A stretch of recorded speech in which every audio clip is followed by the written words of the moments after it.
Let me introduce you, my friend, Robert Cotton LeBlanc. Hello, Robert. Hi, Craig. How you been? Good. Long time since I've seen Good to see you. you. You know, tell me about your life as a pool hustler. Well, I started playing pool when I was about 13 years old after my dad died in Memphis, and after I'd been playing for about a year or so, I started playing really good, and I started gambling around town there, making a few dollars here and there.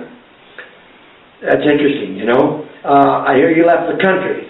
Well, I had to leave the country because when I was 15 years old, I was in this bowling alley gambling with a couple of thugs who were staking me, and the vice squad come in and took us all to jail, so they threw me out of school, and they were going to try to make me a ward of the state because, of course, my father was dead. They said my mother couldn't control me, so I had to get out of the country, and I moved down to Old Mexico. And you did that at age 15. How'd you manage that?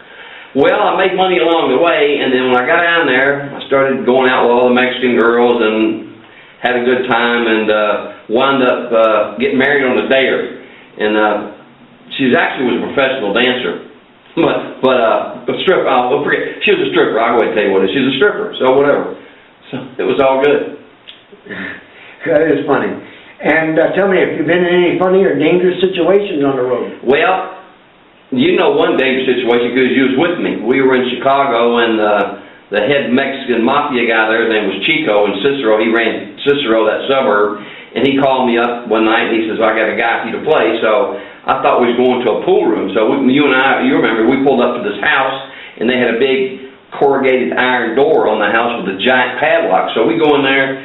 The guy behind us comes behind us. He locks the door with the padlock, and I said, Craig, make sure you remember who's got the key, because we can't get out of here. So when we go in there, the pool table's in the living room, and everybody starts pulling out their guns. It was a lot of Mexican people and a lot of blacks. We were the only white guys in there, and everybody's comparing their pistols. I'm like, this is not good. But we got the money, got out, and had a good time. Yeah, that is funny. Oh, I got a funny story, but you got to buy the book to read it. I'll tell you I'll give you a little tidbit. I was in Kentucky up in the mountains, and they had a game for me to play a guy named McGee, and he was from Magoo, Kentucky.